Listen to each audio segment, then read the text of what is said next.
Okay, today I have a raw unboxing for you. What means raw? It means that you will get to see my first impressions as they are. Nothing is filtered or anything like that. So it is a little bit different than something that I do, for example, in my 24 hours later video. Today I have the Sony Xperia X compact. I just got like 20 minutes ago. Just took it out of the package, but didn't open it yet at all. So this is a true proper unboxing. And yeah, I wanted to make up for a little bit of the slight lack of consistent videos lately. So let's jump in and see what we've got. First of all, I would like to actually check the specs real quick. 4.6 inches, and it's still unfortunately just a 720p display. Snapdragon 650, I have a problem with that. I would say no, because the 650 still performs really good. I had no problem with that at all. Adreno 510 is all fine. 3 gigs of RAM is nice to see compared to the 2 last time. I think the last one already had maybe 3. Not 100% sure. 32 gigabytes, that's fine. The battery seems to have a quite nice size. Weight and all that is fine. Camera and all that, okay. We covered that. Okay, what's in the box? As you can see, the charger. Is it a faster one? It is, no, it doesn't seem to be. Just 5 volts with 1.5. Yeah, so it still seems like they're kind of thinking about.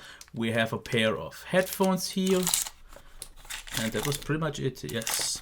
And of course, the USB cable. So that's pretty much it. Quite minimalistic, but you get what you need. So we covered that. So now let's take a look at the phone. Oh wow, okay. The one thing that I did not expect for it to feel that plasticky, because it feels almost too lightweight. But what I noticed, it kind of in the hand feels a lot like the Nokia Lumia, I think 720.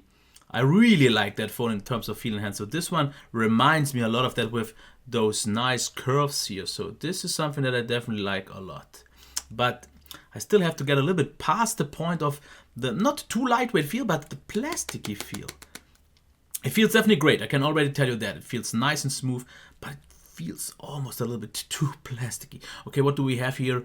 We have the flash announcer on the camera, on the top microphone and headphone jack. I really hope they improved that, because this is one of my main gripes for a long time. What do we have here? Okay, it's one of those like last time. So once you take out that, it will reboot because of the SIM and SD card tray. So I like that it's toolless, but I don't like the fact that it reboots every time, because if you just want to switch out the SD card, it will re-reboot. That's not really necessary. We have USB. This is already Type-C if I'm not mistaken. Definitely looks like it so far. Here we have the dedicated shutter button, volume rocker. Some people say it's completely wrong placed. Some people actually say it's well placed. So I leave that up for a decision to you. And here we have the power button. Let's actually turn it on to see what we've got in terms of display and so on. Okay, bezel first of all, not really thin. Okay, do we have 2.5D glass? So it is a flat glass. It is slightly curved and it goes completely in the edge. So if I want to do my gestures here on the side, yep, I can already tell this feels good. So I like that. There is a small little curve to it. I'm not sure if you can see that. There is a slight little curve. Definitely not bad, not bad. So what else is there to say? Camera, of course, I will have to see about that. From what I've heard, it seems to be quite a solid one, but not maybe particularly amazing. So yeah, I'm aware, I'm sure. Yes, I don't need that. Okay, let's get into that. Skip that. Skip that as well. Just for right now, skip pretty much everything. My name. And just so you don't have to look at the boring screen, let me quickly type that in. Not that my name is a secret, the channel name. Okay, we've got that. Set up a fingerprint. Okay, let me quickly show that actually. Set up a fingerprint. How well would that work? Okay. Pattern. I'm not gonna show that. Not that it really matters. Absolutely not. Okay, show. Yes, I want to show all of them. No. Once more. 1, 2, 3, 4, 5, 6, 7, 8, 9, 10, 11, 12, 13, 14, 15, So 15 times, that is quite a lot. But if it helps with the reliability, I'm okay with that. Not now, let's skip that all. I actually just want to take a quick look because I'm not gonna judge too early yet. Okay, of course it looks like stock Android a lot. It did every time. What do we actually have in terms of... It is 6.0.1, okay. So I've in my specs said 6.0 because that's what the specs sheet said. But I can already tell you one thing, this looks nice. It still seems to have the one thing though that I've noticed from a few of the recent Sony phones, that it has, how should I say, a kind of odd scrolling behavior, because it doesn't seem 60 frames per second smooth. It feels like, not that it drops frames, but like there are just less, like 30 frames, but that's super smooth. So 30 frames can be smooth, but it just doesn't feel to me like 60. But so far it definitely feels very, very smooth. So that's it. I would say I will be back in just a few minutes. Okay, and I am back. I just needed a few minutes to install at least a few apps so I can check at least the basics first. And it took me a little bit longer because for some reason Play Store was acting up, didn't want to install any apps. So let's check the display here first. I didn't actually see anything on my own yet. I wanted to do this live in front of the cam. So display, I definitely like the calibration so far, what I've seen. It's very saturated, maybe not quite as extreme like on the Sony Xperia X line, especially on the X Performance, but definitely looks very, very nice. The viewing angles seem to be a little bit weaker once again, but I would say it's okay for a mid-ranger. Definitely not a problem, because as long as you look halfway decently straight on, it will be, it dims a little bit, but the colors are actually quite stable. So display seems fine. Let's check the maximum brightness here real quick. Yeah, definitely seems absolutely fine. Of course, you won't notice this so much because of the cam, but yeah, definitely like it. It pops these colors, especially not so much on the video, like I think, but look very, very nicely saturated. So I'm good here. So let's try the sound now, and I'm very excited or interested to see how well that compares.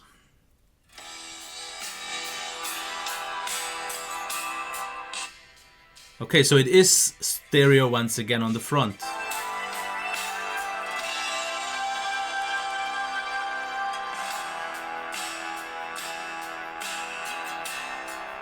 Okay, from my first impressions, I still think the same. It sounds very, very good, but I'm missing a little bit volume once again, I think. So let me actually just quickly try one thing. Start one of my own videos just so I can see how loud those are. So let me quickly get that done. Okay, let's skip that. Okay, and let's see. Today I want to review the Razer Void, and I will keep this review. Okay, that's good enough for me. Still seems to be kind of the same. I definitely want more output volume. So sound itself looks definitely nice. Let's check the performance now real quick. Okay, the browser here. Okay, I can already tell you one thing I've noticed. It is extremely super smooth, but it feels like a kind of nexus with this slight little blur in the scrolling. Maybe that's why it is so extremely lag-free and smooth. Sometimes on a faster occasion, or at least on a change of scroll, I see some little minor stuttering, but it seems really nice. Let's check this app. Yeah, it looks really nice and smooth.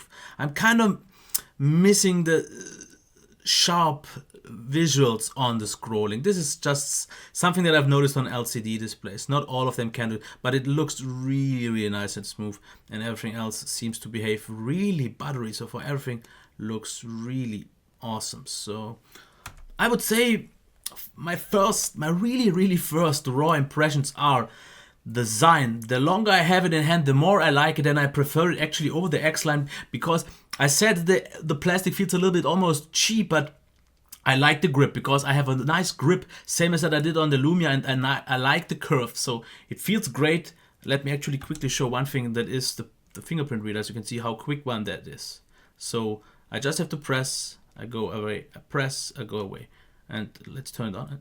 As you can see, it's super quick. So if it's reliable, this actually seems one of the best ones. And I like, as you can maybe hear, or not hear, it doesn't have this click. It's a very subtle feedback, more of a tactile click, and I like that. okay, the bezels and everything else are maybe not amazing, but one hand usability seems so far really, really nice. The display seems like a really nice display. 720p on 4.6 inches still seems to be fine. 1080p would have maybe been nice, but also would have bothered the performance even more so, because the 650 performed already amazing in the Sony Xperia X. Xperia X, yes, it was called like that, with a 1080p display. Now this one with a 720p performs even better, should have even a better battery, which is almost actually the same size as on the X, if not even a little bit bigger. So I have high hopes in the battery life. Performance seems great, the display seems nice. Speakers still seem to be kind of the same as every time. Really nice sound, but I'm missing maximum volume. If you don't need maximum volume, just want sound, then I will be pleased, I guess so. But I want usually a little. I would personally prefer or make the compromise of having a louder device, but therefore maybe not that amazing in terms of sound. That's it. Battery life, I can't judge it, but I have high hopes. In terms of the system, just real quick once again, it is very, very stock-like, and I almost miss a few things because it's very, very bare minimum. In terms of display, we don't really have much. We have, of course, the color and the kind of display settings that you have, but not all that much more. Double press for the camera, double tap to wake is nice that we have that. And in terms of sound, there's also not that much. You have some audio settings for better audio quality, and I really hope they will work, because so far on all the Sony phones, I didn't have a great audio output so far. So I hope this is at least good. But not quite sure how long the video was, but so far it seems to be nice. And in some way, I think I could like this more than the Z5 Compact, even though that is a proper flagship small compact phone because of the Snapdragon 810. It was the 810, it was. And here we expected the 820, but I don't think it's necessary, especially not with a 720p display. Here the 650 will perform really great, because on the Sony Xperia X, the 650 already with a 1080p performed absolutely super close to a flagship level. So this one, if you don't really read too much into the specs, will perform like on flagship so far from what I see. It's only what I said so far, the slight little blurry scrolling. That is definitely super smooth though, and the device feels very zippy, display very responsive. So yeah, so far I actually like it a lot. And I'm really interested to see how this one will run or work for a few more days once I have it longer, and will be able to tell you a little bit more. But that was it. I hope you liked it. It was a bit longer, but that's usually the case on the raw unboxings. So if you like those, give it a thumbs up. If you don't like to see them and maybe want to have the older 24-hour later video or something like that back, leave that in the comments, or if you think you have to do that, leave a thumbs down. And maybe if you want to see the full review and so on, keep up and subscribe to the channel. Wish you a nice day. Bye.